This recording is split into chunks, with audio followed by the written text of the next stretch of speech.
In 2008, a person or group using the pseudonym Satoshi Nakamoto published a white paper on Bitcoin entitled Bitcoin, a peer-to-peer electronic cash system to a cryptography mailing list, describing how the cryptocurrency would work.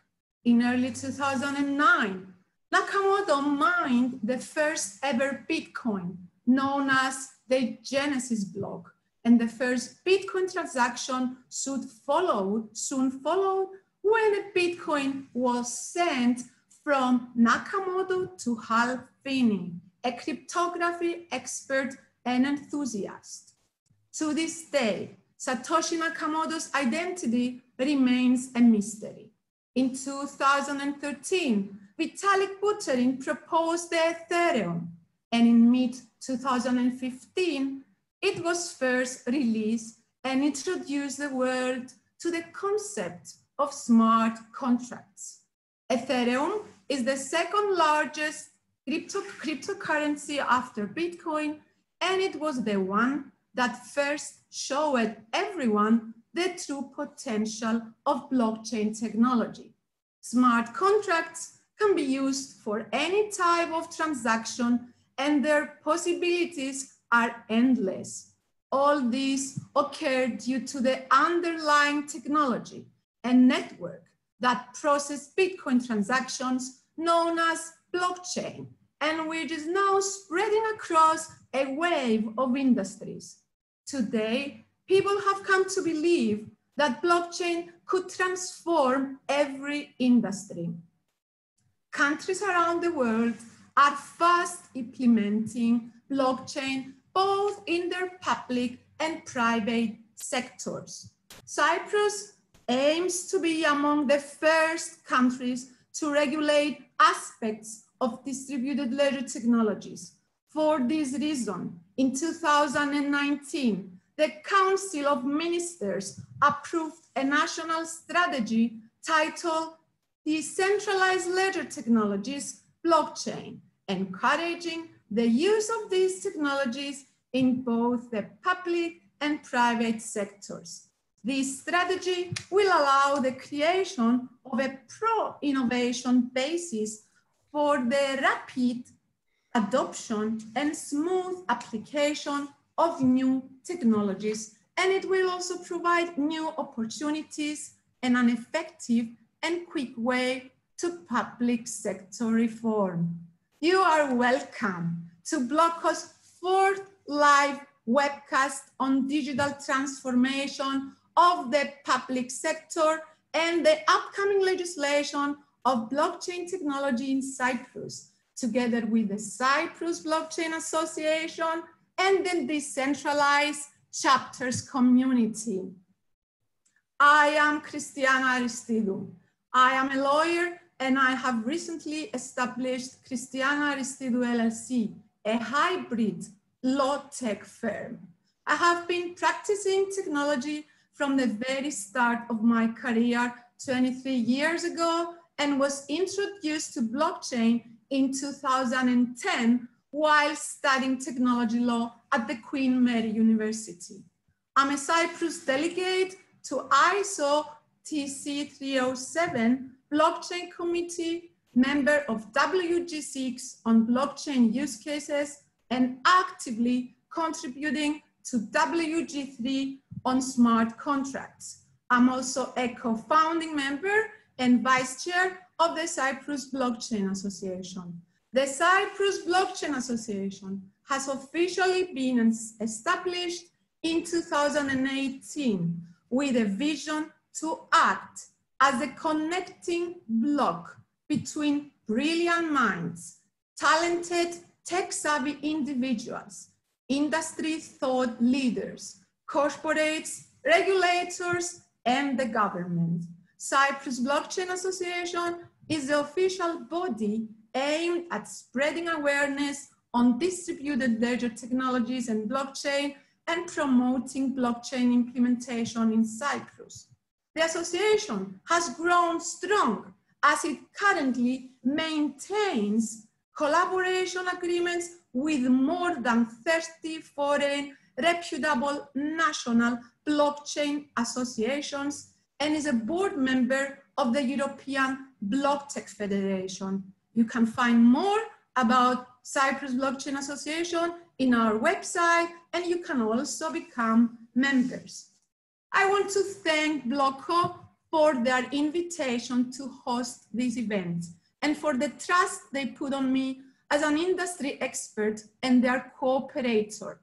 Blocko is a pioneer in blockchain credentialing applications and aims to raise awareness about the latest blockchain technology developments, as well as current industry trends and opportunities.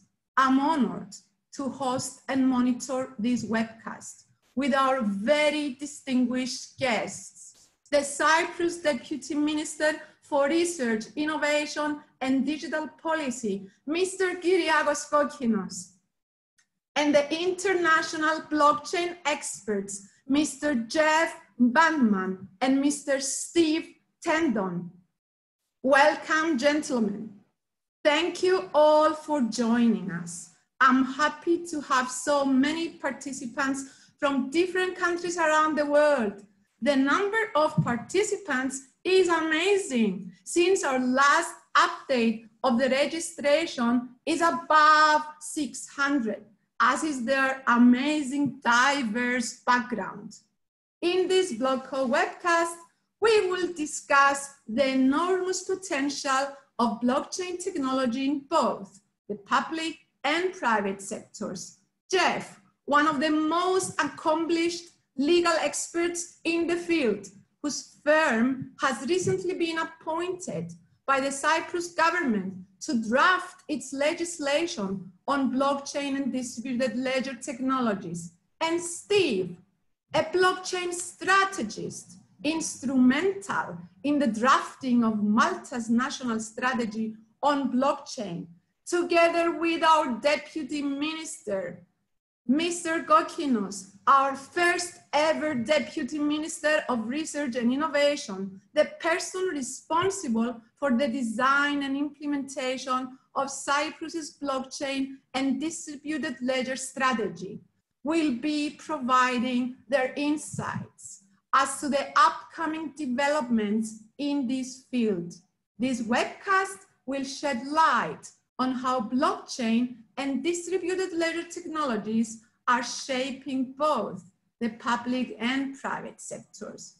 How are corporates, governments, and citizens impacted by the changes in legislation?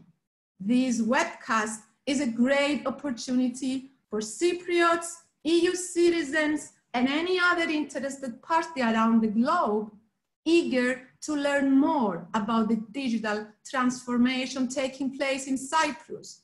As the public sector has an immense role to play in everyone's life, the webcast is addressed to every citizen, whether they are working in academia, legal, financial, corporate, shipping, insurance, or any other related industry. During the webcast, we will gonna have only one poll today, and it will be at the ending of this webcast. Stay tuned for an amazing webcast ahead. And now let me share some more details about our distinguished guests. Deputy Minister of Research and Innovation and Digital Policy, Mr. Kyriakos Kokkinos. Mr. Kyriakos Kokkinos is a Deputy Minister to the President for Research, Innovation and Digital Policy since March 1st, 2020. He previously served as the Chief Scientist for Research and Innovation of the Republic of Cyprus, Chairman of the Board of Directors of the Research and Innovation Foundation, and member of the National Board of Research and Innovation. He is a distinguished professional with 30 and more years of experience in executive management, technology, and business consulting, having served at senior executive roles in global corporations. Jeff Bandman leads Bandman Advisors, an advisory practice helping clients ranging from governments to startups to global firms meet strategic innovation and regulatory challenges. He's currently advising the government of Cyprus on new distributed ledger legislation and helping a new exchange achieve CFTC approval. Jeff is founder and CEO of Block Agent. He is also co-founder and board member of the Global Digital Finance Policy Initiative and leads its regulatory engagement globally. Steve Tendon is a founder of Chain Strategies, a consulting firm that provides strategic advisory, research, and analysis services to startups, multinationals, and governments for exploring, assessing, or incorporating blockchain technologies into their operations, and is the managing director of the Timeflow Consulting Limited. Steve is initiator and member of the Mirror Technical Committee for Malta on the ISO TC 307 blockchain and distributed ledger technology standard in the International Standards Organization in Geneva. Member in the ISO TC 307 working groups on blockchain data protection, security, identity management, architecture, smart contracts, and smart governance. Gentlemen, welcome once again on this amazing webcast. Thank you, Christiana. Thank you so much for having us, Christiana. Thank you, it's a pleasure. Thank you. On to you, Deputy Minister. Deputy Minister, please share with our audience a few more details about your involvement in innovation and more specifically, your involvement with the blockchain technology, please. First of all, I would like to thank the organizers for this interesting meeting, and I hope that although it's late night for our European participants, Jeff is, I assume he's in New York, right, Jeff?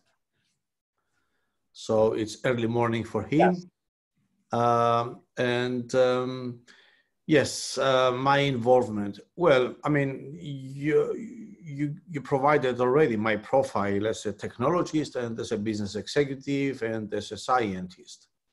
Assuming this new role, because the Ministry of Innovation, Research, Innovation and Digital Policy, it's a new ministry, and it has been established on March 1st. Part of our mission, okay, or mandate is to build our knowledge-based society, converting basic and translational research into value add to the real economy and creating a new pillar of economic competitiveness and social prosperity for our citizens. Digital transformation or digital policy, it's a key pillar of the mandates of this ministry.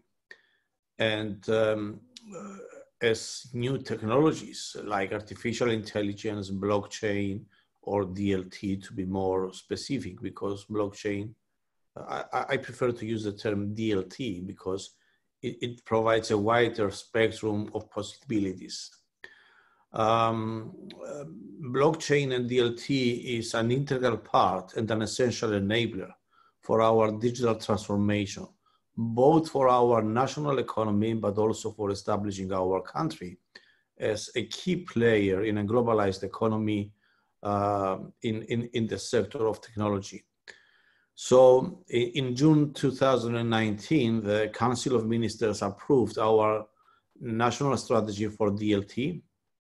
And immediately after, I was appointed by the president to lead the technical track for the implementation of this strategy. And then it followed to become a minister to the president. Part of my job is exactly this, to facilitate the detailed implementation which is based on two foundational pillars. One is the technical track, and the other is the legal. And Jeff has been working with us for leading and assisting the government on defining the strategy, the legal part of the strategy, and I'm leading the technical part of the strategy. So as I said in a short note, DLT is an essential enabler of our digital strategy and digital transformation. Thank you. Thank you, Deputy Minister. On to you, Jeff. Jeff, you're today considered an international blockchain expert. How you got involved with blockchain technology, and what was that triggered your interest into this specific technology? Sure, that's a great question. And again, thank you very much to you and the organizers for having me. And it's great to be kind of sharing a virtual podium with such a distinguished group. I think it's very, very wonderful that the government of Cyprus has made kind of formalizing research and innovation, kind of having that kind of commitment, creating a legal entity and appointing somebody with the kind of broad background and scientific capabilities to lead that. I think that's very important in providing, showing the commitment of the government, providing legal certainty and for citizens and businesses. So I think that's great. To your question, Christiana, I kind of spent my career, because I was as a lawyer and a business person, working mainly in the U.S. and Europe and New York and London. And I'd worked in kind of financial services and innovation for some time. And really my first exposure to the world of kind of blockchain and crypto assets, and there's a lot of different words with overlapping meanings. But probably not as early as you, Christina, in 2010, but in late 2013, one of my former colleagues that I'd worked with earlier, who has since became the founder and CEO of R3, which is a major technology firm for blockchain or distributed ledger technology. At the time he reached out to me and said, "Hey Jeff, have you looked at this Bitcoin thing?" And I answered very skeptically. And he said, "No, there's a lot more to it. There's a lot of transparency and traceability."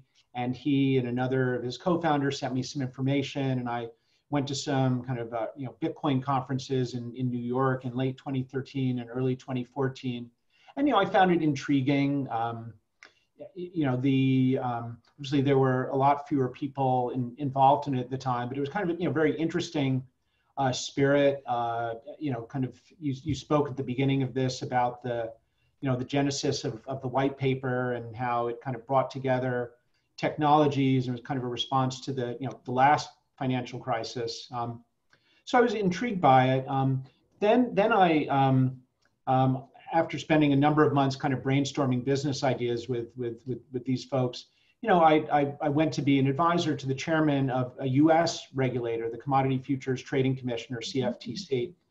And a lot of people haven't heard of it, but it oversees the futures market. It had got a lot of new responsibilities after the financial crisis, overseeing the swaps markets, and kind of commodities that it oversees are touch everybody's daily lives, whether it's agricultural products, energy products, minerals, interest rates, and so on. It's a very, very broad set of responsibilities. And in 2014, the chairman, we first testified before Congress that we thought Bitcoin and other virtual currencies had the status of a commodity. And we started to see things happening with traded Bitcoin products, and because the CFTC has such broad responsibilities, that fell under us, and we felt that we needed to start paying attention both to the virtual currencies, but also to the technology. And so the chairman then kind of looked among his cabinet of advisors, and since I had some prior experience with it, I kind of put up my hand and said, look, this is interesting, and I kind of put together, with his support, a kind of a task force of people, in the agency, in the CFTC, and we had a data scientist, and we had economists, and obviously a bunch of lawyers, because in regulation you've got a bunch of those. And we tried to understand it. We talked among ourselves to have communication across the agency. We also started talking to other regulators, first around the US, at the SEC. We also often talk to Treasury, Central Bank, started talking to other regulators around the world. And really in 2015, 2016, it was a bit unlike today. There wasn't as much attention. And so there was a small community of people trying to find out what was going on and learning from one another. So I got very interested in the innovation, the technology, the regulation and policy aspects of it. And obviously, things have grown a lot over the last few years. So for me, since leaving government a few years ago, I guess the last thing I worked on at the CFTC was something a little bit similar to what Mr. Kokkinos is setting up, where I set up Lab CFTC, which was the CFTC's innovation hub for promoting this. And since that time, I've been working with innovators as well as teaching and doing policy work. And it's been super exciting to just see the growth of interest in the technology and all the potential of programmable crypto assets, programmable money, and the way it's grown. So I'm very excited for today's conversation, and thanks again for having me. Programmable society at the end of the day. Thank you, Jeff. On to you, Steve. Steve, you're also an international blockchain expert, and your contribution to Malta's blockchain strategy is considered instrumental. When did your blockchain journey started, and how? Well, it's a long story, but I'd also like to add that currently I am also advising the Republic of the Marshall Islands in their launch of the SOV, the SOV, which is the first crypto fiat legal tender currency. So a new kind of creature that has never been seen before. We might talk about that as well. I discovered like the Bitcoin very early, but it was like 2009, so at the very beginning, because my background originally in the previous millennium was in software engineering. So I was dealing with bits and bytes and algorithms, and the Bitcoin came across, and I didn't pay too much attention to it. I thought it was a curiosity, and basically forgot about that. My career progressed, and I moved over from software engineering to management consulting. I developed my own method. You mentioned TameFlow. Thank you for reminding that. And I was interested in new forms of organizational structures, in particular decentralized organizations. But I was not looking at blockchains at all. And it just so happened that in 2015 at a conference, I ran into a software prototype that was managing organizations made of autonomous individuals that were collaborating and that were sharing like reputation and rewards. And this software was really fascinating. So I asked the CEO, as a former software engineer, it's incredible. How do you do this? And he said, oh, I'm using Ethereum. And, I just, yes, of course, I didn't know what it was. So that evening, at the hotel room, I Googled Ethereum and came across the white paper of Vitalik. And that was like mind-blowing, mind-opening. I said, this is the future. I have to get into that. And that was how I got into the blockchain. It was like the drive to create decentralized organizations, real organizations made out of people. But then I discovered you could also have these virtual, decentralized, autonomous organizations. And I thought that was also a new kind of technology breakthrough that would have enormous consequences. Mm-hmm. So I was trying to bridge this insight of this emerging technology, how to use it in practical life, and I discovered I could not relate. I could not really explain it properly to my clients. I couldn't give them a good use case. So I decided to study more. I went to MIT on a course, a virtual course, and it was all about fintech and blockchain.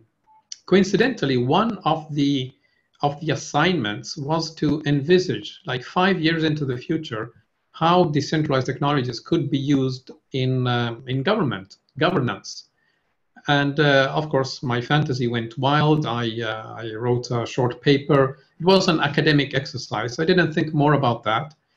And just a few months later, it just so happened that I was invited to speak at a conference in Malta about financial services. The keynote speaker there was the Ministry of Economy. And I was introduced and didn't quite know what to say because my experience as a management consultant or software engineer probably was not interesting for the minister. So I just improvised and gave him like the classical elevator pitch. In 5 minutes, I listed the bullet points of my academic research of all the possible advantages that a country could have if it adopted blockchain technologies. And that's how the Malta blockchain strategy started, because the minister was interested. He called me to a subsequent meeting, and there he asked me, could you possibly draft a strategy for this? And that was the start of that. So that kept me busy for the next like 3 years, almost 4 years. And we can go into the details, and then the Marshall Island project started as well. Thank you, Steve. On to you, Deputy Minister, again. Deputy Minister, given the centralized role of government and the decentralized nature of blockchains, how do you see the implementation of the technology in the public sector? In other words, how you see these two fitting together, seeing this from the eyes of a government executive? Would it be true to say that blockchain may threaten the centralized role of the government? Well, that's a difficult question because there is a political and the technology element, and I have to bridge the two, okay? I mean, what is the purpose of a government? It's democracy. What is DLT? The democratization and the shifting of power and the center of gravity to the citizens. So there is no conflict. On the contrary, one is building on the other. I think that the underlying common denominator of the two is democratization, at least for our Western societies, where we want to believe that democracy is our preferred system of governance. So I believe that through DLT, we can provide to our citizens control over their life and, using cutting-edge technologies to build and offer to our citizens the best possible experience in their interactions with the government is extremely important, being with artificial intelligence technologies or DLT technologies or any novel technology such as blockchain. Offers decentralization as well as an increased level of trust. I think a key word here is another key word in addition to democracy is trust.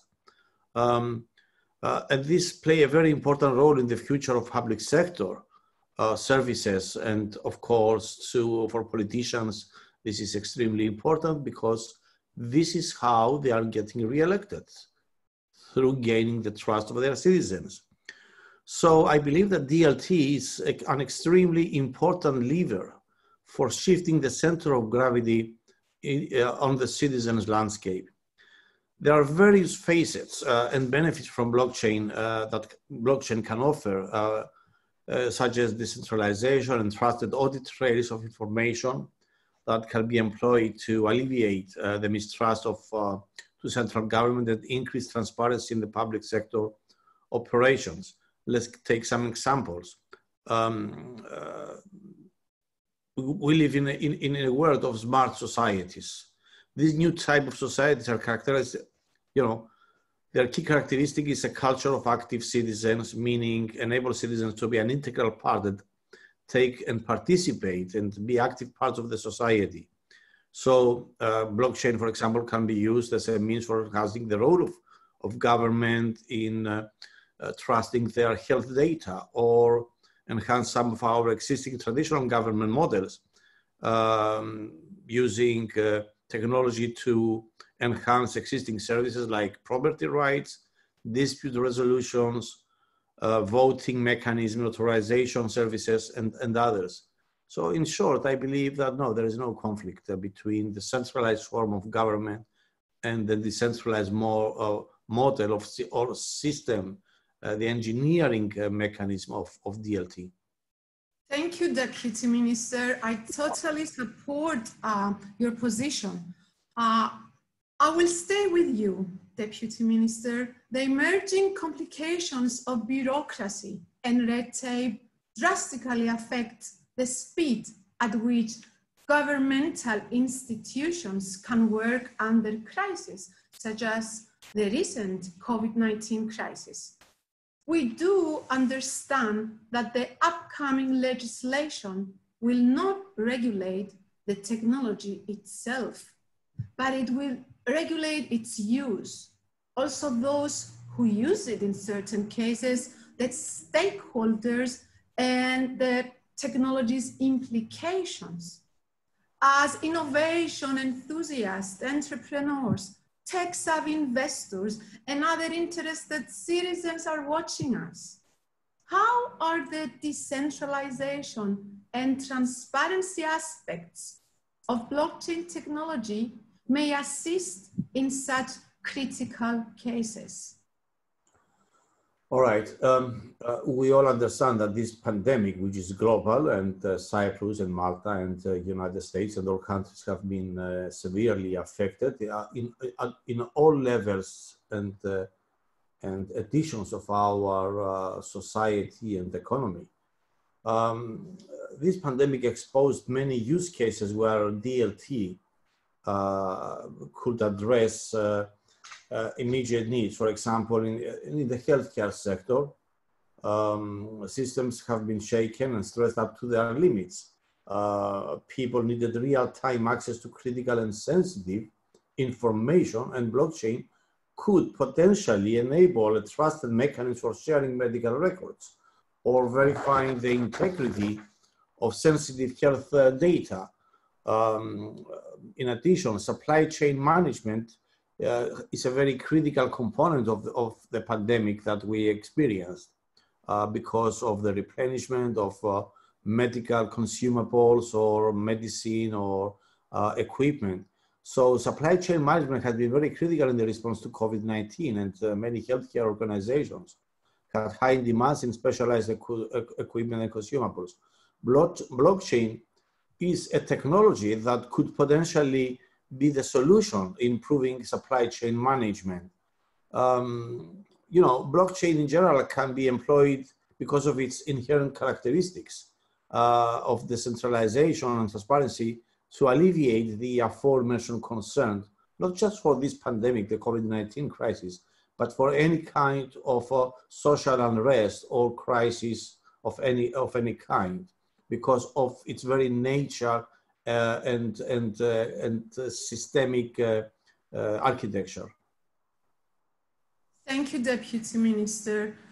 It seems that technology has indeed a big role to play.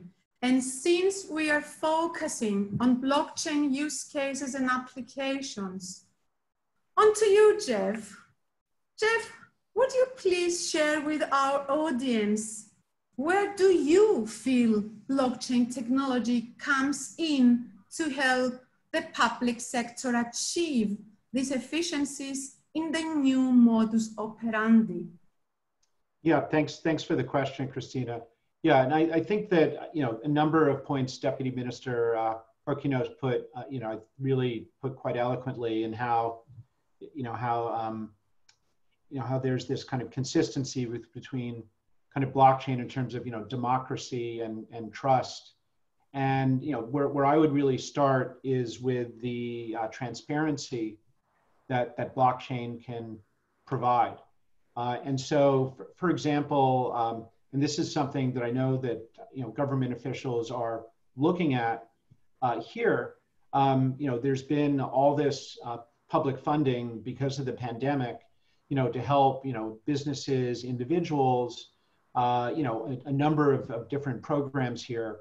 And because these have been funded with taxpayer dollars, as was the case with some of the investments that were made in the previous financial crisis, the government, of course, wants to be accountable to the people about, where did these funds go, to make it kind of visible and traceable.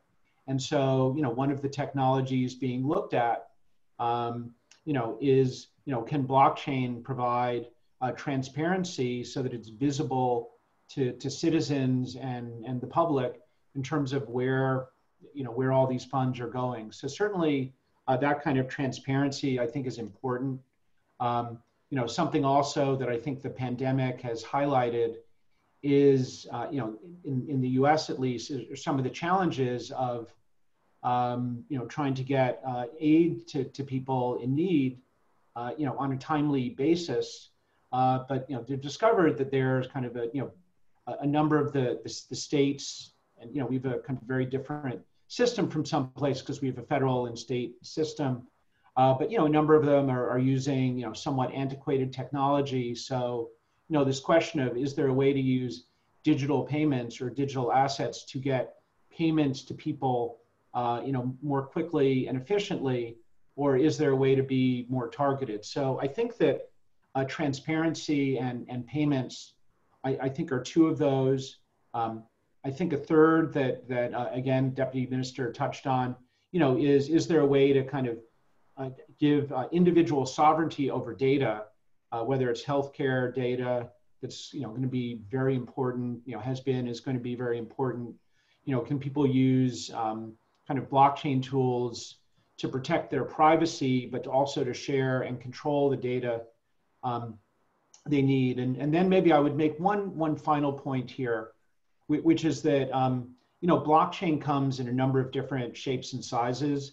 It's by no means one size fits all. And there's already been allusions to kind of Bitcoin and the Bitcoin blockchain, and then Ethereum and its method. And there's public permissionless blockchains, there's private permission blockchains, and there's a spectrum along the way. And different types of blockchain may be more useful for certain use cases. And so, for something where kind of the property of citizens is concerned, you might want something that has kind of a greater degree of permissionedness or control, so you have the ability to fix mistakes, so that errors can be rectified. So things like the right of erasure, the right to be forgotten can be implemented. And so you can have public permissionless blockchains may be very suitable for some purposes, but other types of blockchains may be suitable for other things like land records or other types of things. And the beauty of it is there are so many and there's so much innovation. Thank you. Great insights, Jeff. What is your opinion about this, Steve?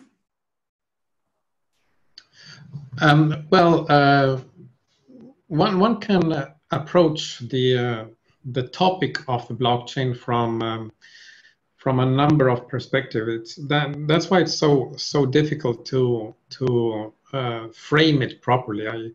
I always recall the fable of the elephant and the 9 men that touched and tried to understand what it is. Is it a snake? Is it a carpet? Is it a tree? So depending on the perspective that you're using, you might appreciate certain elements or not. And I always like to go away from the technology aspect and consider instead what impact does this blockchain have on the fabric of society, or could have on the fabric of society.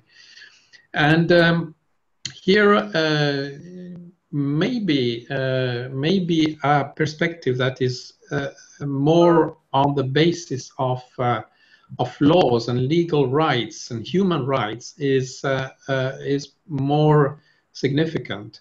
When I try to explain what is a blockchain, I make the example, it is like in the old ages, you took a stone and you put it on the perimeter of your land and say, anything on this side of the stone is mine. It's a signal of property rights of land.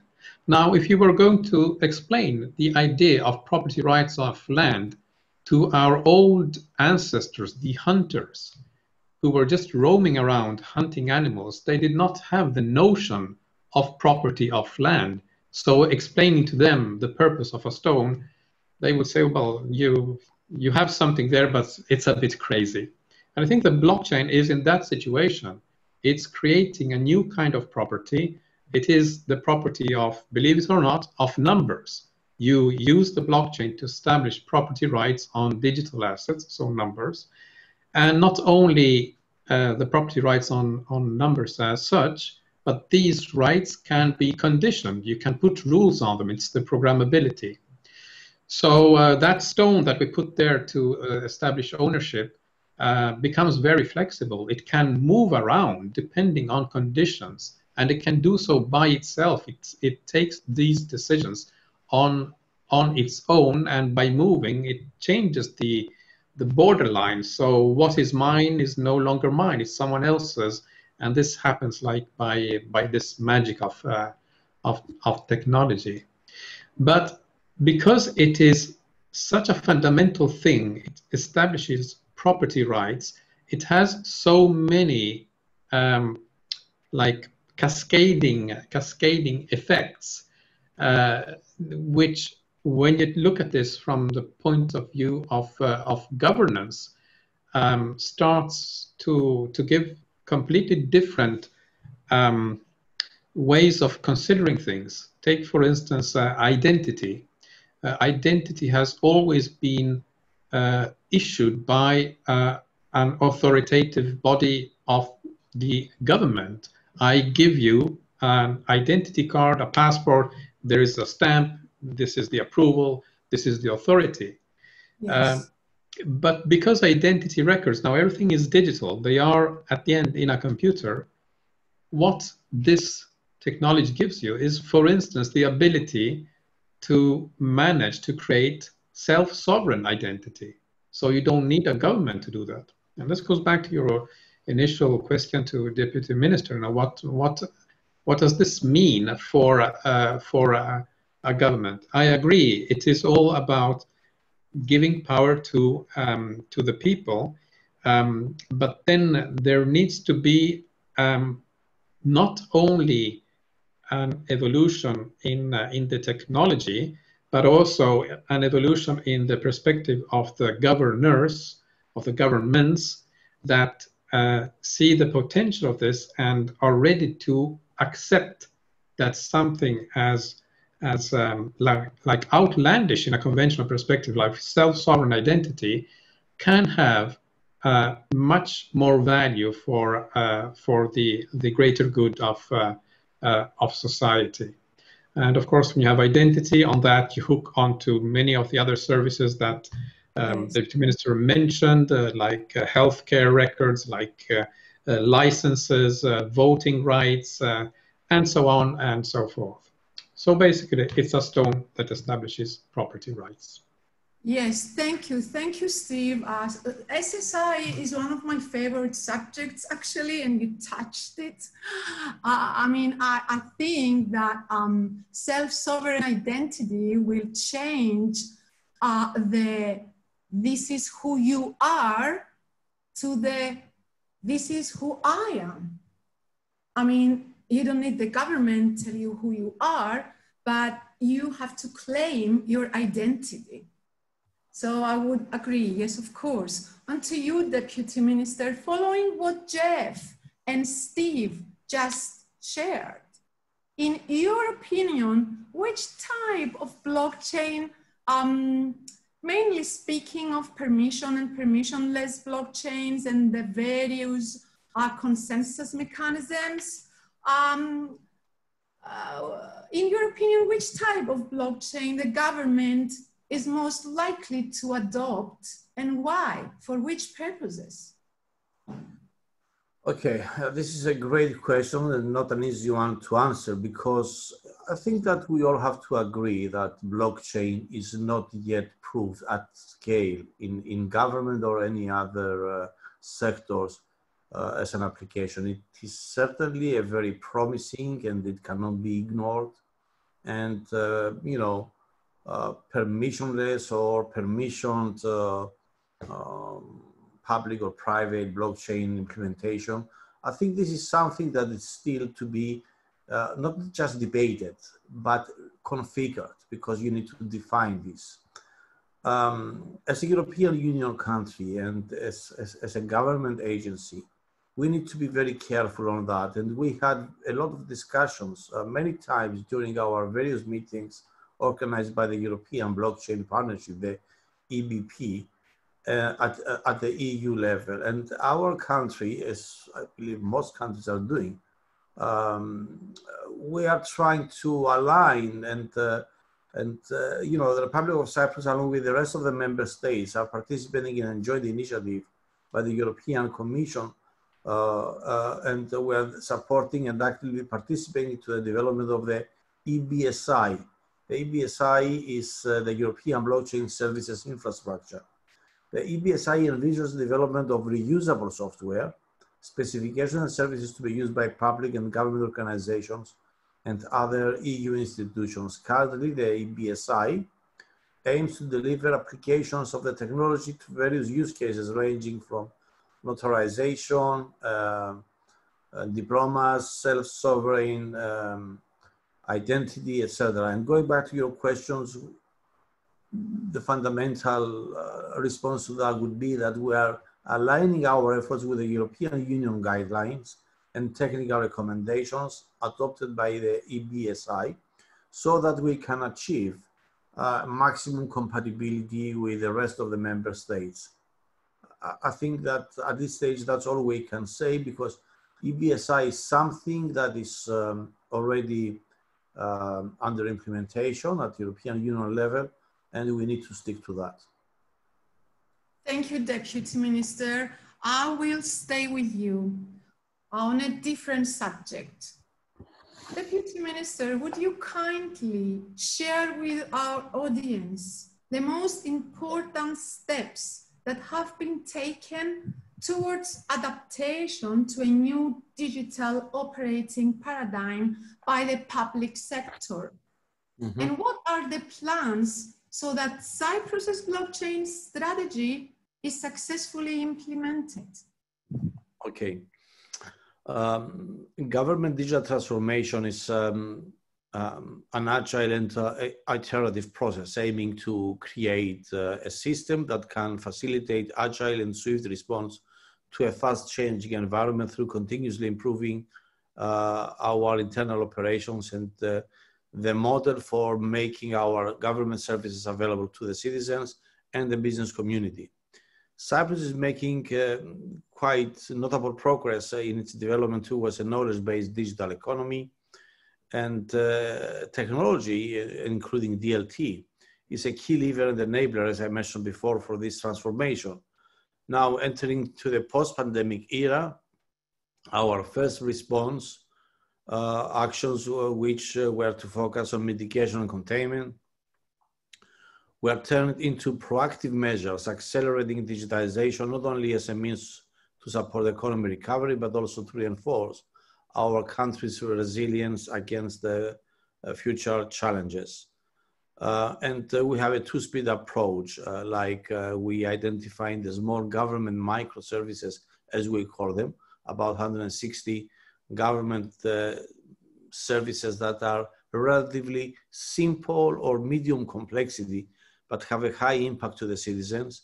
And these are, being implemented through a model that I call this our digital services factory. Yes. And at the same time, we have our long-term plans, 350 million euros projects that we are implementing. And so this is a two-speed approach that we at the beginning, when we started the ministry, it was just our long-term plan, major projects, multi-million and multi-year projects under implementation. But then I realized that using DLT and other technologies, we can provide in a very agile and very fast approach a lot of citizen services without waiting the implementation of these challenging, complex, and long-term projects. So our aim is to continuously offer new and improved digital public services based on blockchain as well, but blockchain is not the answer to everything. Some of the projects are based on AI and other more conventional technologies. And we plan to continue towards this direction. An essential enabler for that is also communication technology, but I will skip that. We need faster, cheaper, and more reliable internet connectivity. Maybe we can have another webcast on this particular theme. We are tendering 5G this month, as you're probably aware. Oh, good. Nice to know. Good to know. Thank you, Deputy Minister. These are really great steps, important steps that will enable Cyprus not only remain on the blockchain map, but actually even establish itself very high on that map. The teamwork, and we rely on the services of Jeff and other stakeholders to shape our strategy and implement. Yeah, of course we do. Strategy is 1%, is the inspiration part, but 99% is the perspiration part to do it. Yeah, thank you, Deputy Minister. I have a hot question for Jeff now. Jeff, you are involved in the drafting and preparation of the upcoming first blockchain regulation in Cyprus. Would you share with our audience, to the degree possible, a brief description of what this new set of regulations, this new law will involve? In other words, what exactly is regulated under the upcoming new legal regime? Does the new blockchain legal framework involve only new legislation, or does it also provide for amendments and changes to current laws that are expected, of course, to be affected by the technology? What comes in my mind, for example, Jeff, is the current contract law, CAB 113, and the huge issue of smart contract legality. And when should this law be expected in Cyprus? Sure, great question, and yeah, very important set of topics. So, I'd say that there's been already a lot of hard work on terms of drafting and evaluating different options and recommendations. This work really consistent with the national strategy has been going on since early this year. I think the ability of some of the key officials in the public sector to focus on it has was interrupted and affected at certain times by the pandemic. Obviously, this unique once in a century crisis, and obviously that continues to be a major factor for all of us with policy and private world. But I think that the work has been progressing consistent with the national strategy. I should say that the final decisions obviously are up to the parliamentarians and the authorities, and so the work at this point is kind of drafting and recommendations and getting that feedback, and ultimately the parliament will determine the exact timing and what the final shape of the legislation is, and whether there are some adjustments or enhancements or learnings to the national strategy, and so those decisions will ultimately be made by them. So I should kind of say that as a caveat. In terms of some of the kind of specific questions, I think that they're, again, consistent with the strategy is, I'd say, kind of a model that has certain elements kind of in umbrella law that would have, in terms of structure, that would have kind of key definitions of classification or taxonomy of different types of digital assets. And, I think that, international best practice has become pretty evolved in this area. There's always some new things happening in the technology that are kind of edge cases that sort of challenge some of the categories. But, just to have clarity around that will be important. The topic that you brought up, just kind of having legal certainty around smart contracts, the freedom of citizens to, enter in voluntarily into contractual transactions using this technology, but at the same time, balancing, it's new technology, vulnerable consumers to make sure that they're not, adversely affected by arrangements that they don't understand, or, in fact, because it's new technology, so they're not vulnerable to those. So that, that's an important part of the balance of the legislation. I think that's very well laid out. The national strategy, had a lot of stakeholders, was super useful. But yeah, I think the other part of your question is, will there be, amendments to, specific existing sections of the law? And, again, subject to Parliament, adopting these things and other, relevant authorities and stakeholders, you would need those kinds of things. So, one example is in the companies law, so that, can corporate records for private corporations be established? Can a blockchain serve as a ledger? What criteria does it have to meet? And, some of that, could be in the primary bill, and then others could be, an appropriate subject for secondary legislation. I think in a number of these areas, once the legislative foundation in the primary law is established, kind of the type of technological expertise that the deputy minister and his team at the deputy ministry will have could be very important to secondary legislation or to technical standards for some of these things to give effect to it. But I think things are moving. We're getting kind of great feedback and engagement, and hope to have the legislation for Parliament to consider in the not too distant future. Thank you, Jeff. All of us are looking forward to this important piece of legislation on blockchain, as it obviously will facilitate blockchain go mainstream in Cyprus. Steve, given the foresight from your involvement in the Maltese crypto regulation, what could have been improved with the regulation? Are there any lessons to be drawn for the case of Cyprus?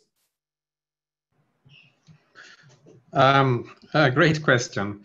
Of course, there are always lessons from being a pioneer.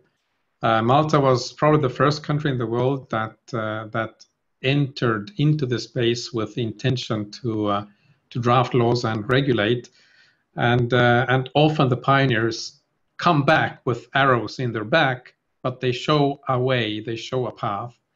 And I think that what happened in Malta is still showing the path, because most countries that have tried to regulate the space have done so only partially. And also from what I heard Jeff say, there's certainly much more that could be done.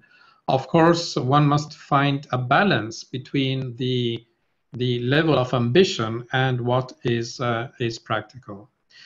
You mentioned crypto regulation, but I am keen to clarify that Malta now became known as the blockchain island. I actually invented the term blockchain island because the effort was to regulate blockchain technologies as such. And there were like 6 key projects in the overall strategy, and one of them was for crypto technologies, so cryptocurrencies, and the financial aspects. Eventually, we got to define 3 laws.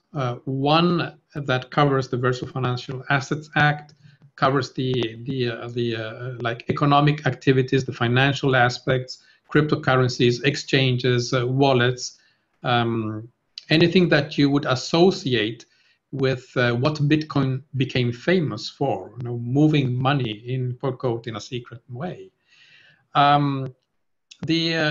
The second law was the institution of a new regulator, and as far as I know, Malta's the only country that has this. It's the Malta Digital Innovation Authority, who is there to regulate the technology. And this resolves many thorny issues, because the idea is that, okay, we will have these smart contracts. There is no way to know if they really do what they are supposed to do.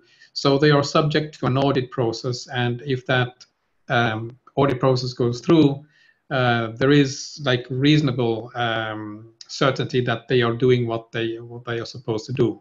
So this resolves in a way some of the issues that Jeff mentioned of like, can you use the blockchain to store company information? Well, if the technology has been audited, yes, because it has passed that element of scrutiny without having to amend the laws. The third law was about the Innovative Technology Arrangements and Services Act, which goes more into the specifics of what happens when this technology is like deployed and has a societal impact. So that's where we like mandate that for instance, if you're putting up an exchange or you're deploying a smart contract solution, you can voluntarily submit that to the scrutiny of the authority. So that gives a lot of flexibility. The financial aspects are there for regulating the finance parts, and then you have this more relaxed element. And one reason to have the Digital Innovation Authority was that to bridge the different perspectives that existing national competent authorities could have. Why was this important? Well, because the blockchain, being that elephant that I said before, that you look at it from different perspectives and you have different ideas, has that problem in the regulatory space. We had one clear example in Malta where even before we arrived at issuing these laws, we had like the Malta Financial Services Authority that were issuing certain statements that were contrasting with other statements from the Malta Gaming Authority. So 2 authorities were like fighting, and there was no clear-cut decision of what was what. So this Digital Innovation Authority is there to be like a tiebreaker and decide, okay, this aspect, it's a financial aspect, then the competent authority is the Financial Services Authority, while this other aspect is more of another nature and it goes to another authority, communication authority, gaming authority, whatever. So there is this aspect that not being able to see the whole picture of the technology, a single authority can be blindsided. And therefore, with this approach, we are trying to bring clarity to the interpretation of what this is. And being at the forefront, at that time, I mean, the ISO committee was not there. And by the way, I'm no longer active in the ISO committee. I was too busy with other things. But at that time, there was no reference standard. So one purpose of the Digital Innovation Authority was that to establish like things like the terminology. What does this word, like smart contract, what does it mean? How should we understand it in the context of laws and regulation? Then we also had a fourth law, which as of yet, I think has been put aside, but it was very, very ambitious. And that was like the recognition of legal personality to decentralized autonomous organizations, or more in general, these innovative technology arrangements. And that's an area which I think will be a huge challenge for all legislators as we go forward, because I think the nature of this technology is such that it is inevitable that we will have these autonomous entities which will roam like across the cyber sphere or cryptosphere, and will interact with human beings.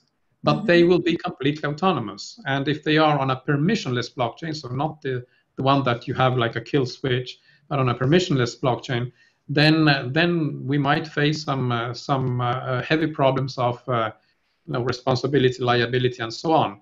So there is an advanced attempt here to try to frame that problem in legal terms. And there, you mentioned before, one of the questions was, did you have to amend certain laws? Yes, in order to approach that new problem, certain laws in the foundations law had to be amended. As a general advice, though, I would also say, be very aware of what your objectives are. Because you might become like over ambitious or miss the mark. For instance, I'm still convinced that the laws and the regulations of Malta are top notch, but the implementation of the regulation went overboard. So the requirements that were posed for businesses to be regulated here were, compared to the rest of the world, were just way over the top. So at the end, it backfired, and businesses who were in line to set up operations in Malta went to other places that were obviously cheaper, where the cost of becoming regulated were much, much less. Now, that might be backfiring in those places now, because you see that relaxed regulations are probably not good in this space. But the message here is to find a balance between regulatory like correctness and making the regulation accessible to the companies who are in this space. Let's not forget that this is cutting edge technology, so most likely it is startups. It's not established financial institutions. Yes, of course, financial institutions are affected, but most likely they will use things like R3, permission blockchains, and it's basically a matter of drafting the right contracts, and that aspect is under control.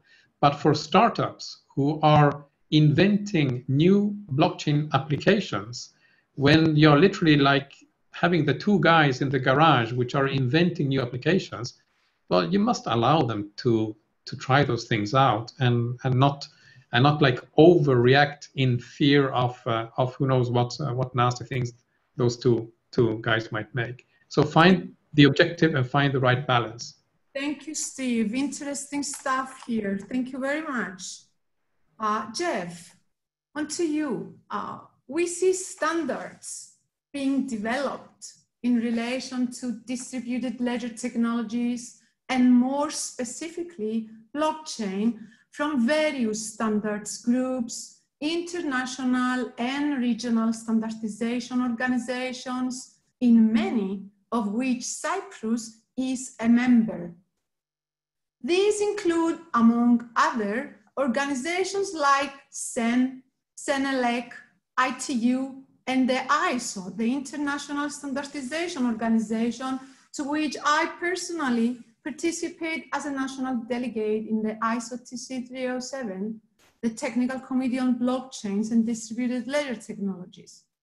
Europe is already in liaison with most of these standardization organizations in order to stay informed of the developments with the view of achieving a consistency between the law and the standards. Of course, standards is not law. but consistency between law and standards is much wanted. You are also involved in the making of standards through global digital finance, and you are also a member of the board of GDF. I have two questions, Jeff, for you here. First, have any of these standards or under development standards been taken into consideration in the drafting of the upcoming blockchain legal framework in Cyprus? Within this scope, are the legislators, decision makers, planning to establish a liaison with the SAIS, the Cyprus Standards Office, and the delegation? And please share with us more about the global digital finance and your role in this body. Please. To remember to unmute, step number one on Zoom conferences. Yeah, thanks for those questions. Yeah, they're very, very important topic, and one that obviously you're passionate about. I think it's fantastic that you're so involved in shaping the standards for Cyprus and a delegate in that. And you know, certainly my colleagues and I at GDF have worked hard with a kind of a global GDF community to promote kind of conduct standards in this area. So I guess to take kind of a few of the parts of these, you know, how are standards taken into consideration with respect to the drafting was your first question. And so what I would say about that is that, you know, it's definitely an area, these are emerging technologies. Obviously, at a legislative level, you know, from primary legislation, you know, the purpose of legislation is not to pick sort of winners and losers between, you know, different blockchain protocols, but to kind of create a foundation of kind of legal certainty. And I think that the place where the standard, and so, you know, absolutely as part of kind of the research work that Bandman Advisors did and kind of making recommendations in all the different areas that are affected by the national strategy and the legislation, you know, we looked at standards and where there was kind of clarity or consistency, you know, whether it was things like the definition of, you know, what a utility token or what a payment token is, or, you know, kind of what is the definition of a, you know, private permission, you know, so we looked at a lot of things, and those may come into play in kind of in legal definitions. You know, my sense is that the place where these standards will be most important will be at the level of kind of technical standards that are, you know, kind of prescribed in consultation or identified by supervisory bodies. I think the role of the deputy ministry in this area in kind of identifying and helping you know, kind of the government of Cyprus in general to understand which standards are relevant and where they apply will be critical. So, you know, without knowing for a fact, I'm very confident that you and you know, members of the deputy ministry or the deputy minister are already in contact around these standards. And, you know, it's something that's very important to the successful development and adoption of these different blockchain technologies, that you don't have this fragmentation, but that you have, you know, standard definitions, standard terminology, that you have as much interoperability across different chains. It may not be perfect. So I'd say, you know, something we very much looked at in the drafting process is, you know, where there were standards, where there was uncertainty. You know, one thing that we absolutely, you know, did not want to do, or, you know, would be to sort of hard code into law, you know, something that's still an evolving standard, or, you know, to be premature in hard coding something that's difficult to change later. So I'd say that's, you know, one of the areas also, both kind of best practices, not wanting to favor one technology over the other. You know, in terms of liaising, again, I think that will be done at the kind of supervisory level, I'd expect, obviously, CISIC will be very important in, supervising different aspects of the kind of crypto asset or digital asset landscape. I would imagine they would be highly cognizant of these types of standards. The role of the deputy ministry, I obviously can't speak for the deputy minister, but that's an area. And then the last thing I'll mention quickly is, you'd asked about global digital finance, GDF, yes. And for people who want more information about this, who are watching the webinar, gdf.io is the website. So, and this is an organization I co-founded with some great colleagues around the world a couple years ago, and we've broadened. It's really a kind of a member and community-driven organization. Really, that kind of even prior to there being legislation or any kind of global rules, recognize that crypto assets or digital assets or virtual assets or whatever we're calling them, they're global, they're frictionless or largely frictionless. They move across borders. They have enormous potential, but there needs to be appropriate standards of conduct. And as the deputy minister mentioned right at the very beginning of this conversation, that this is a very democratic kind of movement, the whole kind of decentralized thing. And so, having kind of community-based standards that are developed in a decentralized way. I mean, to get a draft, you obviously need people working on it, but we started with overarching principles and then principles for trading platforms, for issuers, and we've, worked on a number of others. There's been a lot of work done around AML, around custody and others, and those resources are all on the website. But the idea is to have the international community, develop, behavior and conduct standards so that consumers know what to expect, so that businesses, can say, yes, there are standards here and we are adhering to them. So that's very important work. And that work has been done with a lot of engagement with regulators as well around the world. I'm very excited about that. Thank you. Thank you very much, Jeff. On to you, Deputy Minister. I understand that you follow closely the preparation and drafting of this new upcoming Cyprus blockchain first legal framework. Since there isn't any relevant regulation or directive issued by the EU yet, how are you currently handling the possibility of Cyprus coming up with a law that may not be in line with future European laws and regulations or even potential EU policy changes? Has this been a vital discussion matter within the government? Are you in liaison with relevant EU working groups on this? Do you think the stakeholders need to be ready to respond to such event? Thank you, Christiana. Before I answer the question, though, I think that we all need to agree on a bit on the logistics and the timing, because I understand that this was scheduled to be a 90-minute session, and we're already on about 78 minutes to be more precise. And we're on question number 10, and I understand that there are a lot of more questions.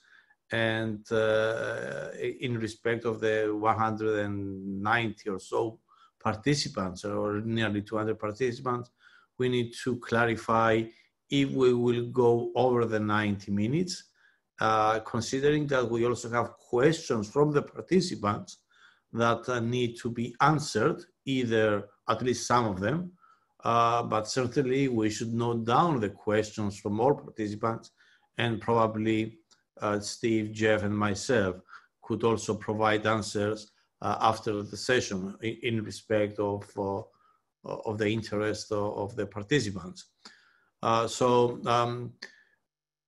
At least I will try to be as short as possible on my questions, but you need to decide. You are chairing this. Deputy Minister, of course, you're absolutely right. And I was going to raise the issue just after your reply. So my answer to your questions, yes, of course, both the Ministry of Finance, my ministry, and the regulatory authorities were closely monitoring and participating in the discussions of the European Commission because there is a legislative initiative already at EU level for DLT and crypto assets in particular. And we are taking this into consideration on our making. As Steve mentioned before, I think that the challenge we all geographies, including Cyprus, have is to find the right balance for something that has not been experienced before. We might go overboard and have an over-regulated and the regulatory correctness to become an obstacle on encouraging innovative companies or startup initiatives to invest. And this will kill the evolution of blockchain and DLT. So we're not just following up what EU is doing on the legislative initiative, but we're also trying to, and this is our duty and our responsibility and our right, of course, to contribute in the making of this legislative. And I think that small geographies, Malta, Cyprus, and other geographies that are a bit ahead of the rest of Europe are already trying to help and contribute on the making of this framework at EU level. So that's my answer. Thank you very much, Deputy Minister. So I go back on what you said before. I just need, first of all, to ask you, Deputy Minister, Jeff and Steve, whether you can make it until 10, and then I will announce the extension of time for this webcast so that we will have the opportunity to at least go through some more questions. I see questions popping up in the chat continuously, and I just saw a couple of coming in on the Gdpr regulation. Just let me know if you consent to the extension of time until 10. Okay, until 10 for you, Jeff. Steve means half an hour extension. I'm okay, no problem. I'm okay too. I'm generally fine. I have to leave for an appointment at maybe 5 or 10 before the hour, but I'll go. Let's keep going and take as many of these great questions as we can. Thank you, all of you, very much. Highly appreciated. I will jump on this question onto Jeff. How do you see GDPR regulation and the right to be completely forgotten online being implemented within the scope of blockchain regulation? Yeah, it's an important question.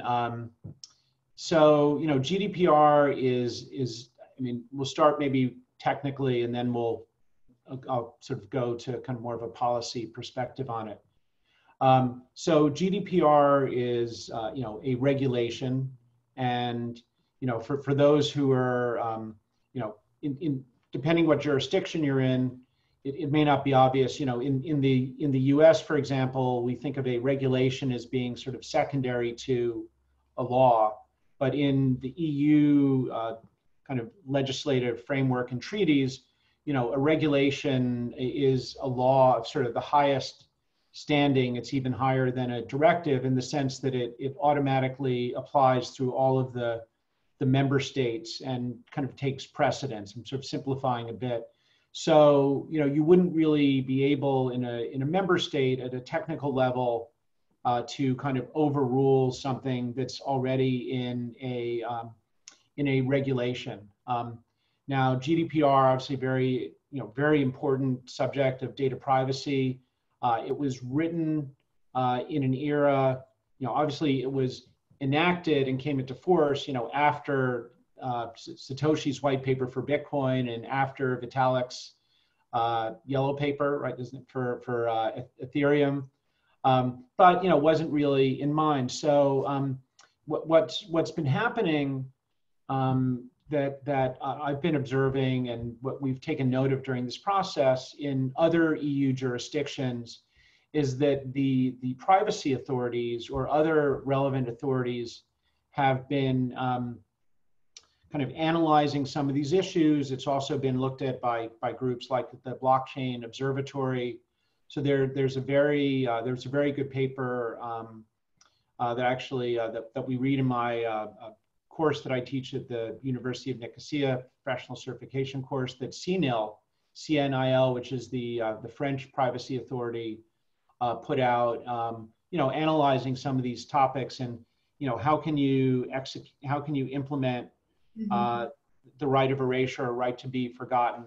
So, I think what's been happening thus far in other EU jurisdictions is there's been kind of analysis and interpretations as opposed to a specific kind of member state by member state legislation. And I think it could be difficult, for a member state to, overrule, right? You couldn't overrule what's in a regulation like GDPR. But I think there are very important technical questions. So whether it's, the privacy authority, this could be a topic where the deputy ministry, may be able to contribute study and shed further light on that. And I did want to also go back, Christiana, to your previous question, just about the EU process and kind of the with respect to our EU legislation. And the EU is working on crypto asset legislation. They're also working on other kind of digital legislation. Representatives of different parts of the government and official sector of Cyprus are very much, part of that process, with the EU. So they're, highly cognizant of that. Of course, that's also a legislative process of its own. So even once the European Commission proposal is submitted, which people are expecting to happen, later in Q3, probably towards the end of Q3, then it will need to go through a, EU parliamentary and council process.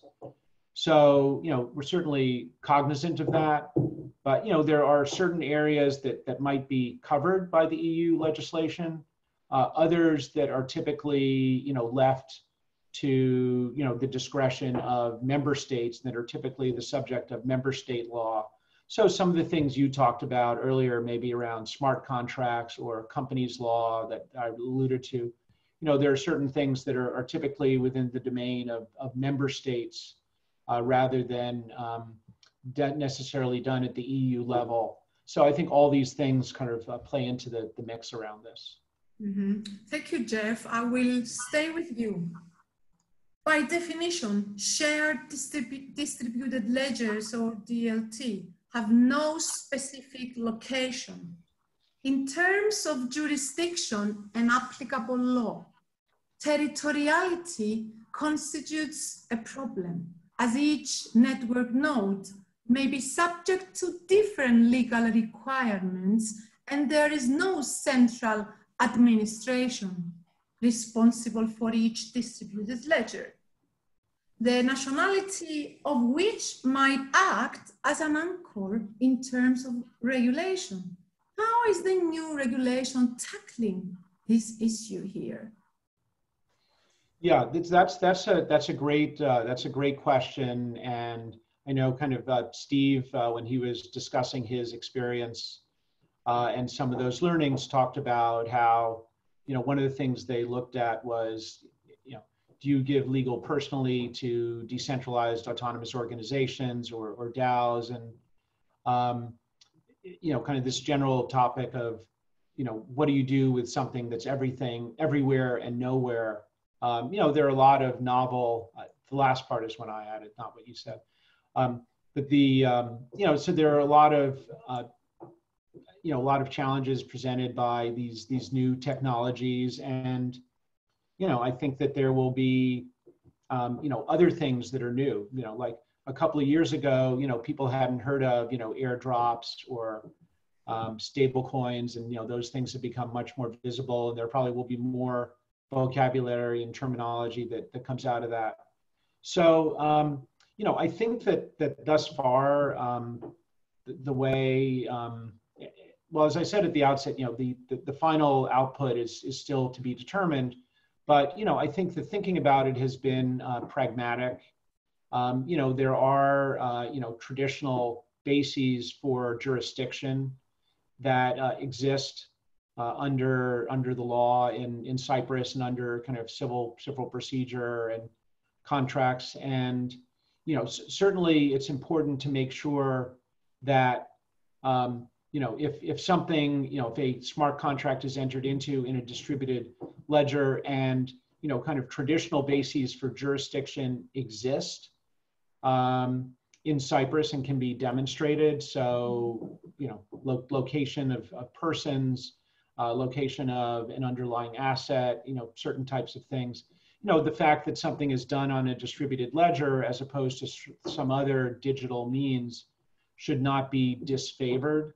So, it may be that legal certainty can be provided for, a number of use cases, but maybe not, some of the more complicated, intangible edge cases, may be harder to resolve until there's, clearer consensus domestically and internationally. And the other thing I would say is, there's also things that, that innovators in this area themselves can do, depending on their objectives. And, there's work being done around, what are sometimes called smart legal contracts. Mm-hmm. So, smart contracts themselves, one of my, a good friend of mine, Patrick Merck at Harvard, calls them dumb non-contracts. So, smart contracts at some level are computer code, but, there's an enormous amount of potential with them.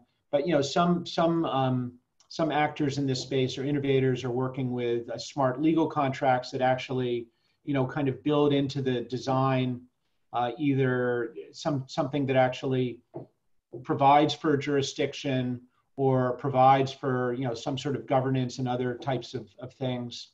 So, there may continue to be these kind of decentralized autonomous organizations that are really a predicament for kind of jurisdictional questions, but then others that are there to resolve. And, if you can provide legal certainty in 80% of the circumstances, then, you're ahead of before if there was legal certainty in none of the circumstances, even if there's still some that remain to be determined as the technology and best practices unfold.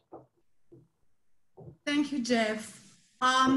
At this point, I would need to make this announcement to our highly engaged audience. I see questions coming in the chat continuously. And I will have to say that we may go slightly over the announced time because the panelists, as you see, share a lot of useful information. We can maybe close the webinar at 10 p.m. so we get more answers to the questions. Thank you very much. So on to you, Steve. What are your thoughts around blockchain regulation around the world? Are there commonalities among the various legislations being proposed? Can you provide your insights from the SOLVE project? Well, I think those were three questions there. So first, the situation, the status of regulation around the world, I think is very, very diverse. There are many different interpretations. This goes back to that idea of the big elephant that can be interpreted in different ways. So it will be necessary to have quite a long period of time before some sort of harmony or bilateral agreements, international treaties will take care of how the lawmaker and the regulator can look at this technology in a cohesive way. But having said that, and also reflecting on what Jeff just said, that there are some innovators who are like taking the initiative. One way is to reverse the concept and to bring like the notion that code is law to the extreme case, where you come to conceive the idea that the law is written in code, so it becomes on-chain. Now, this goes also back to the legality of smart contracts. Now, how is it binding or not binding? And here we have a huge problem, because Jeff said smart contracts at the end are computer code. That is correct. And we know computer codes are breeding grounds of bugs, of defects. So there is no way to ensure that the intent of what is written in the code corresponds to the execution of that code. Now, taking an example of the Malta Financial Services, Virtual Financial Services Act in Malta, which was written at the height of the ICO craze. So we were trying to understand how can we make ICOs safe, because there were just too many clowns and cowboys around, and lots of cases of fraud. Well, since there is no way to ensure that the ICO, which is a smart contract, is run by a smart contract, would actually do what was being announced, the idea that came out was that in lack of formal verification, which is like a mathematical technique to ensure that the code is correct, and probably it will never be achieved in practical terms. Well, in lack of that, the issuer of the ICO, of the smart contract, had to write an equivalent natural language normal contract, and that one would be binding. So very simple solution that sidestepped the technology entirely and brought it back to like the human understanding, with all shades of gray and difficulty of multiple interpretations of that. But it brought it back to what was like the ordinary modus operandi of establishing who was right and who has had a tort or something. But going to your last question of the SOV. Now, SOV is an extremely ambitious project. There is so much about it that I don't know how to summarize this. One thing, though, is absolutely relevant here, and we can tie it to the conversation we had earlier about the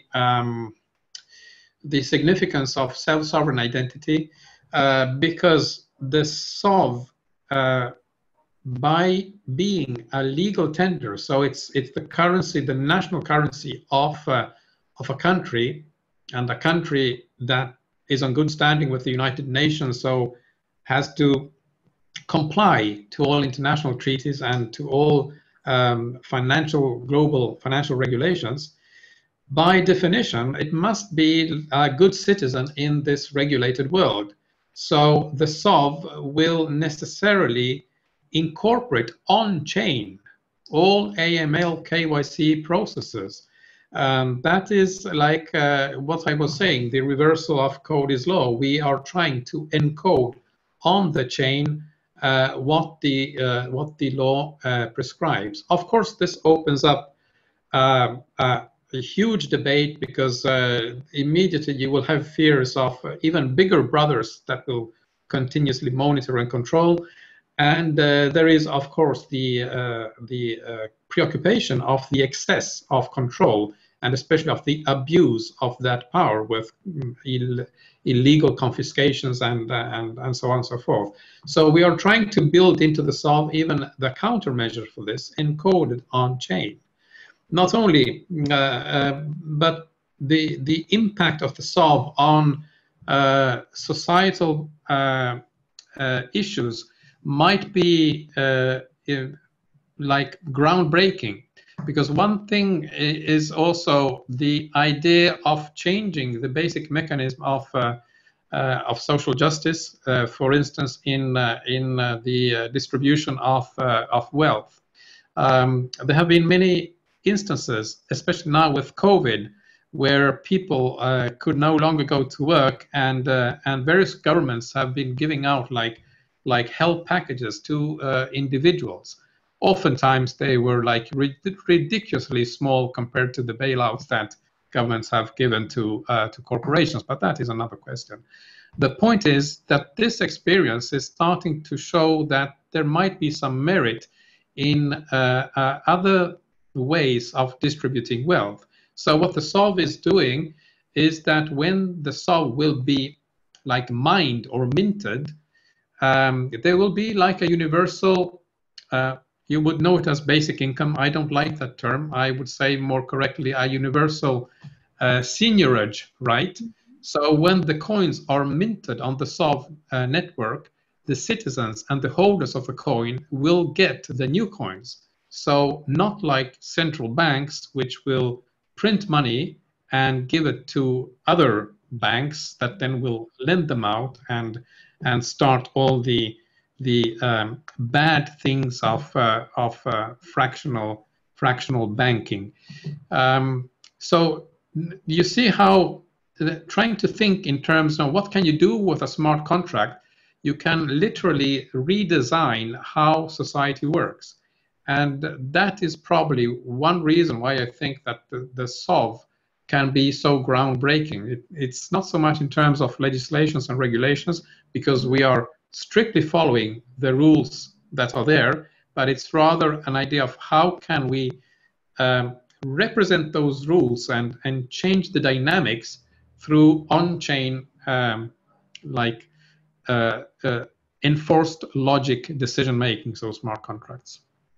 Thank you, Steve, very much. I need to go faster, so I will be able to cover another 10 questions. So on to Jeff again. Jeff, at present, no tribunal has issued any ruling recognizing blockchains are tamper-proof and immutable guarantees of veracity. While there is a wide consensus among the cryptographic and IT community regarding the practical immutability of blocks in a well-defined blockchain, either because it is technically impossible to modify blocks in work test systems or other kinds of controls linked to consensus mechanisms, there is as yet no legal recognition of this aspect of blockchains, and therefore it could not be wielded as a legal argument in court. Should we expect this to change anytime soon?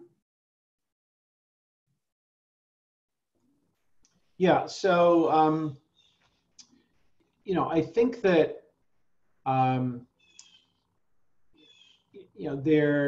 this is another one of those areas where it's I think, helpful to think of things as having a balance, right? Like to think about, sunny days or rainy days, peacetime or wartime, when things are working properly and when they're not. So, if we enter, into a transaction on a smart contract and it goes as anticipated, and the oracle that it's referring to performs as expected, and the outcome is, I pay you something or you pay me something, and it all worked well, then, you certainly want that to be, enforceable in a court. If you're entitled to your payment and I, for some reason, wrongfully decline to do it. On the other hand, there are scenarios, where there can be, mistakes and errors, and whether it's, due to kind of, an unforeseen error in the coding, whether somebody's put in a backdoor, whether somebody has figured out how to perform a cyber attack and has it, or there's an issue, the reference source, if a smart contract is referring to a third-party oracle and the oracle delivers some unforeseen result, you know, similar to the coin landing on its side, or, you know, so, you know, those things need to be taken into account. And so, you know, in terms of what gets enshrined into the law needs to, on the one hand, be able to respect, you know, to not preclude, you know, citizens from entering into these arrangements, but at the same time, you know, to be careful about, you know, creating a situation where, you know, the blockchain may be immutable, but just because it's immutable doesn't mean it's correct. And if something came in and somebody, you know, meant to say Royal Bank of Scotland, but instead they said Royal Bank of Canada, and you've got RBC instead of RBS, you know, how do you fix that? And so, you know, I think that, you know, the law needs to kind of balance, on the one hand, you know, making things enforceable, but at the same time, not creating something where mistakes or errors or, you know, actions by bad actors somehow take on the power of full legal enforceability. And so, you know, one way to balance that is to have a regime where, you know, you have evidence that can be produced, you know, to a tribunal, but at the same time, you know, you can rebut that if you can present evidence to the contrary. So, you know, I think that it's important to have a balance there. And then the other point I would make, and this is just reiterating points a number of us have made, but, you know, these blockchains come in a lot of different shapes and sizes, and you know, you know, a court may need assistance from, you know, technical expertise. You know, could be, you know, a court-appointed expert, could be, you know, standards, you know, promoted by, you know, your organization, or that come from the deputy ministry, if that becomes sensible for them. But, you know, to ensure that, you know, there's the ability to use these tools to contract, but at the same time, people aren't bound to things that are, you know, involuntary and, you know, are the result of errors or malice that gets enshrined on a blockchain. So those things need to be done on both sides. Thank you. Thank you very much, Jeff. On to you, Deputy Minister. Deputy Minister, legal framework regarding the legal validity of documents stored in blockchains as evidence of possession or existence, like the recognition of blockchains as unique, immutable sources of veracity. A second level of recognition is required before blockchains can be used in certain businesses. How is this expected to change with the new legislation?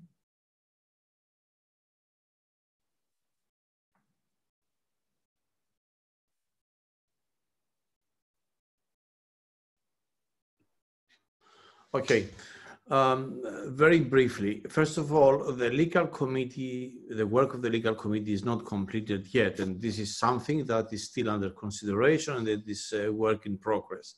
Nevertheless, what I can tell you at this stage is that legal certainty to encourage the proper use of smart contracts is one of the legislation's main objectives, and I think that Jeff is very much aware, and is one of the key things that he's helping us out. I believe that to achieve this, an umbrella law will be proposed, which will include amendments to specific laws, such as the property law and the evidence law. So I believe, although, as I said, this is still work in progress, it's just my feeling, and I'm not a legal expert, I am a technical expert, but I believe that an umbrella law would be the answer on that.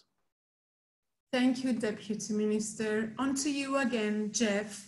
When blockchains are used as a platform to define native financial instruments, such as bonds or derivatives, recognition is required of the legal validity of said financial instruments by regulators and supervisors. Obviously, one key financial instrument that could be used in blockchains is money.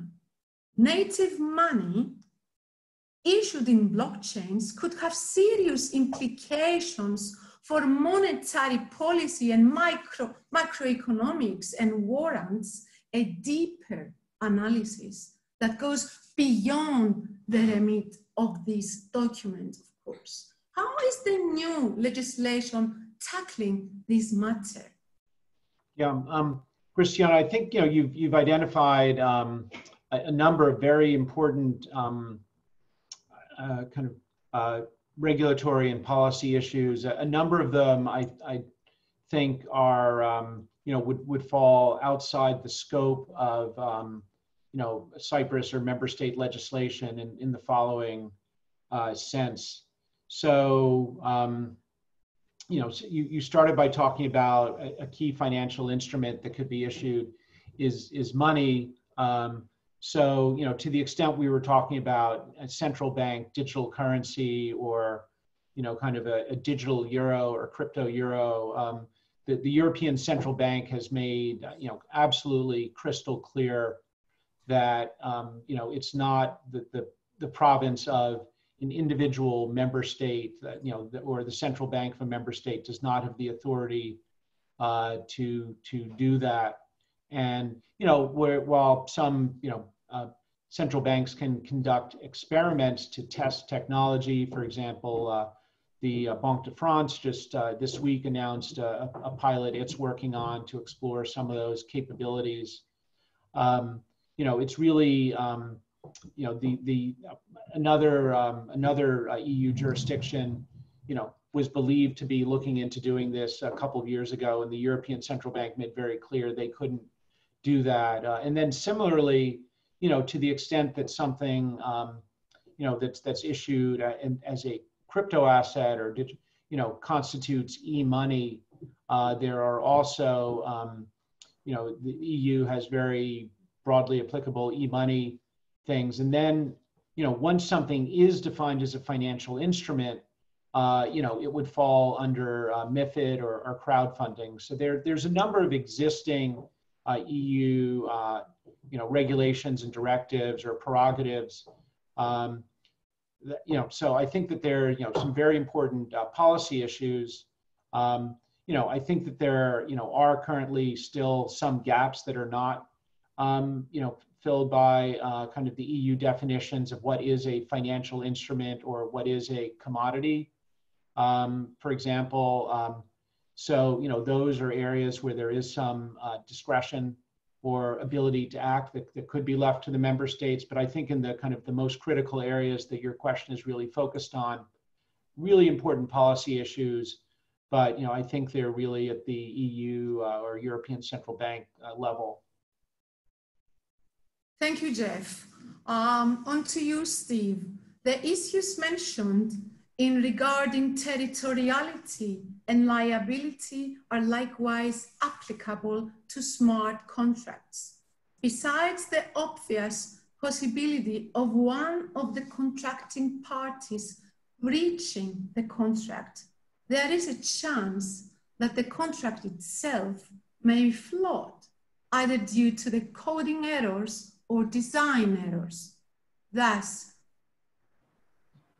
share with us briefly, when a smart contract fails to work as expected, which party would be liable?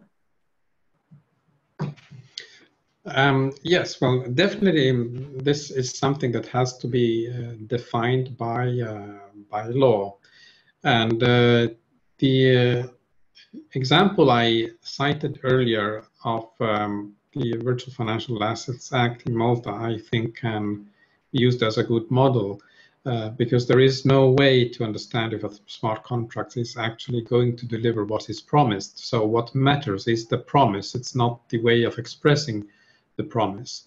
I could even write a contract in a natural language full of errors, spelling errors, grammatical errors, but at the end, it is what the contracting parties agree about. So I would claim that the solution is that in the impossibility of having formal mathematical verification, and in fact the Maltese law says so, or it was drafted that if there is formal verification, then the smart contract as coded is binding.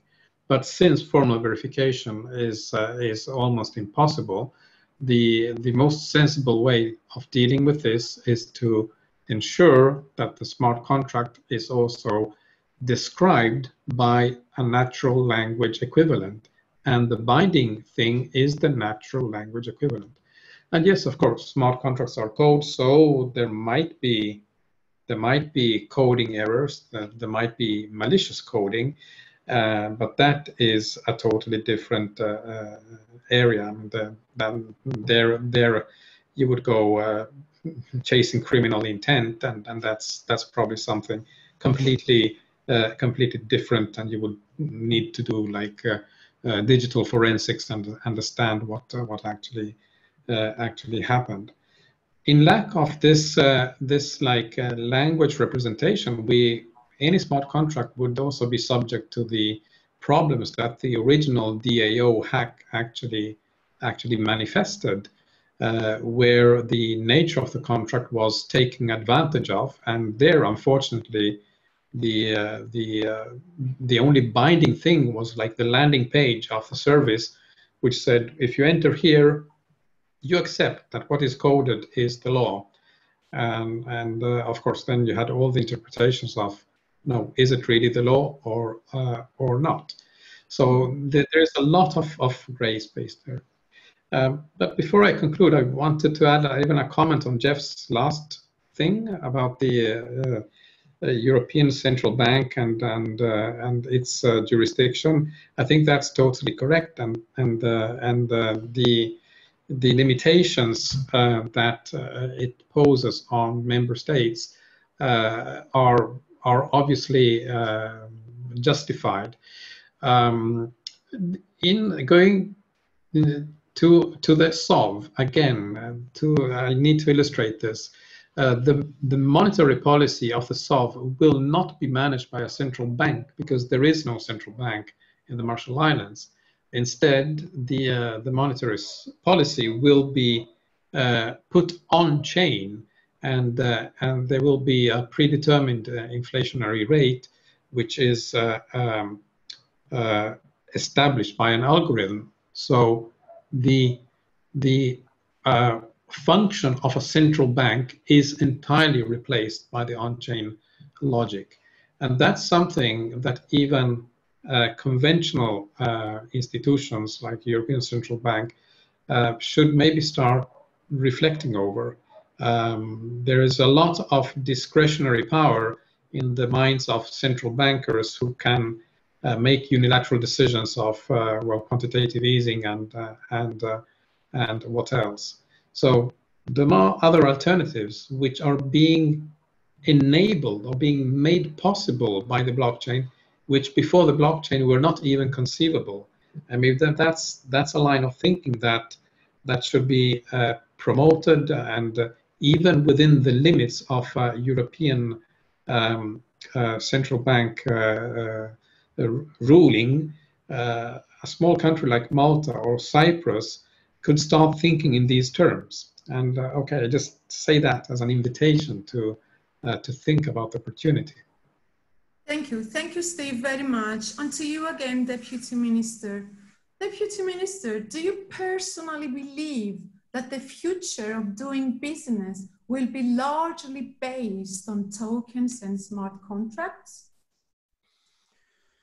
Well, first of all, we're running out of time, but I will answer this question, and I believe that we should just wrap up, otherwise, because yes, that our people are already...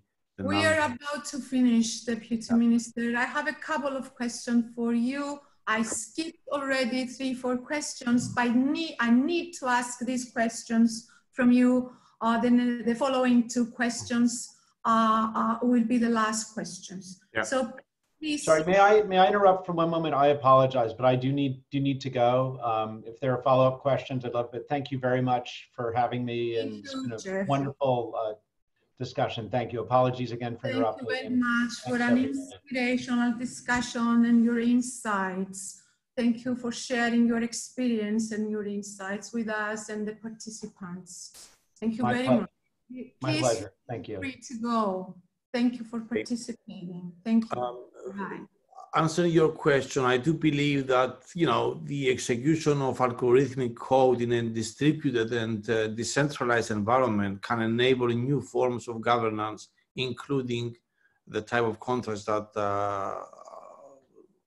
is under question, even including new types of social interactions fueled by the use of smart contracts. However, it is too early to take a stand and say, yes, this is definitely will be the future. It is something that is very promising.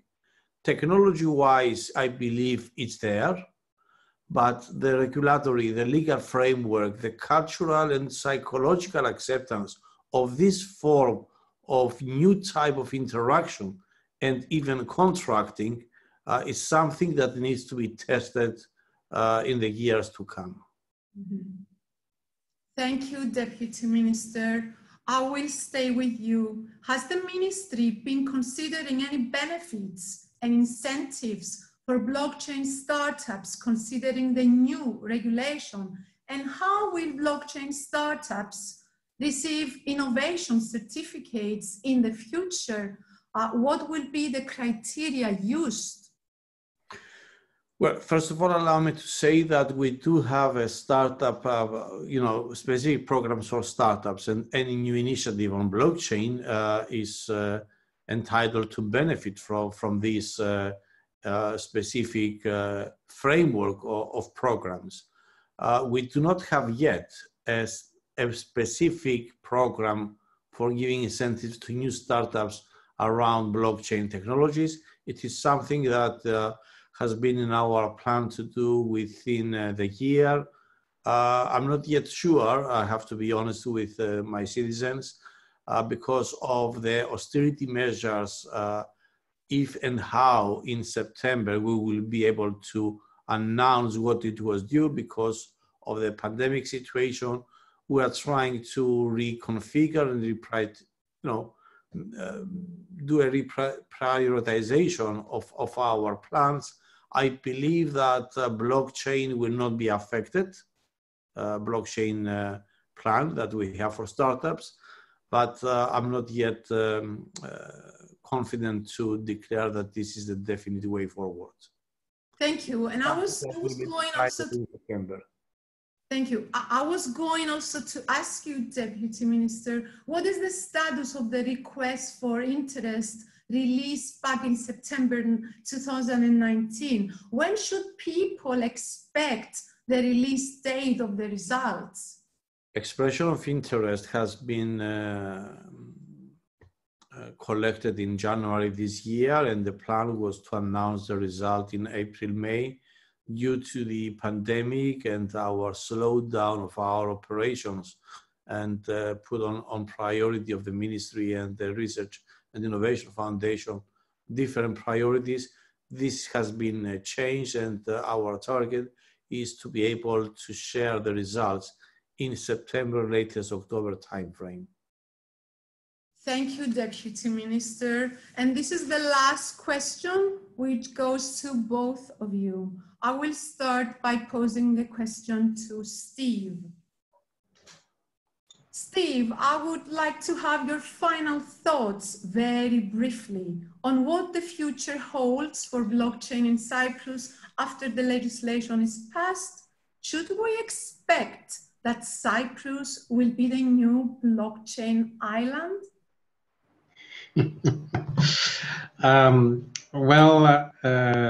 I have, of course, a very biased opinion of what the blockchain island is, and it is unfortunately not Malta, because for me the blockchain island was a virtual space, a new economic space, and I always used the imagery that a small country like Malta or Cyprus or the Marshall Islands could be like the newcomers into this new space and plant their flag there and become a new, I call it, crypto economic superpower, because in the virtual space, even small entities can have lots of impact and and leverage.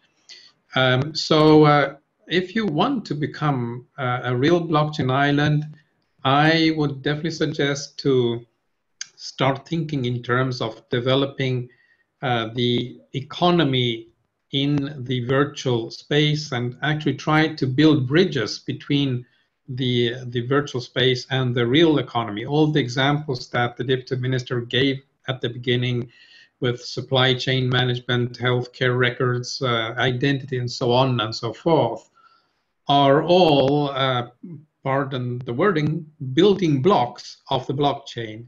So that's where you should start to have real applications with real benefits that you can have on the ground, on the island where you're living, but don't limit yourself to that. Look at the bigger picture of the global economy, the trillions of dollars that are moved every day in the economic system, and that sooner or later will move on a blockchain. And those jurisdictions, startups, businessmen, who will be there to offer services, technologies, and laws and regulations, I think will have a lot to reap and bring home. Thank you very much, Steve. Deputy Minister, are we all together making Cyprus the blockchain island? No. Tell us more about it. The reason I say no is because I don't think that it's a matter of Cyprus or Malta or any specific country. It's not a matter of competition. It's not a beauty contest. Who will be the best. We have in front of us, we have in our hands, a very promising architecture, a very promising technology. And we are all convinced that this can be a very promising technology for our future. So collaboration and cooperation across all levels, on use cases, on technology standards, on regulatory frameworks and regulatory provisions, this calls for collaboration across geographies. I believe that the European Union needs to look into it through new lenses and be more aggressive and daring to experiment and try. And you know, the dilemma that we have is, you know, over-regulation versus no regulation, and in between lies the answer to your question. And it's not just for Cyprus, it's for we live in a globalized economy. So I believe that the name of the game is Cyprus, Malta, and other geographies needs to collaborate together and build our future using this kind of promising technology. And in the specific domain of crypto, I believe that the central bank or the European Central Bank, in collaboration with the national central banks, we need to work with them, and they need to dare and think outside the box how a safe but yet encouraging regulatory framework that encourages and promotes innovation can help our geographies and our continent to excel. I think this is the name of the game. We're not doing this just for Cyprus. We are doing it because we believe it's our duty as a country, as a European Union country, to contribute on the making of DLT technology in a globalized economy. Thank you, Deputy Minister. We're really proud of your insights on this matter. Before we close, I want to thank you all for participating. We usually launch polls during these webcasts. I was going to launch a poll to see what would be the next focus of Blocko for the next webcast. I won't. I will not launch a poll because we don't have the time. But I assure everyone that where Blocko should focus for a next webcast derives from all of the questions we have just received from you all during this webcast. All of the questions will be dealt with by Blocko's team, and every one of you will receive a reply. And in most of the questions, Blocko will arrange the next webcast from seeing and going through all these questions. So thank you very much. Remember that all of the participants will receive their digital self-verifiable certificate of attendance to this webcast anchored on the Bitcoin blockchain, powered by Blocko's open source solution. Blocko always listens to its audience and will make its best so that the next webcast will solve all of your doubts, questions, and will discuss all of your comments. Please also follow Blocko on social media to keep updated. Thank you, and we hope that you gain knowledge and you had a great time with us all. Thank you, Deputy Minister, for joining us here on this webcast. Thank you, Steve. Thank you all. Thank you, Blocko. Good night to everyone. Good night, everyone. Thank you very much. Good night, Steve. Good night, Christiana. Thank you. Thank you. Goodbye. Thank you very much. Good night.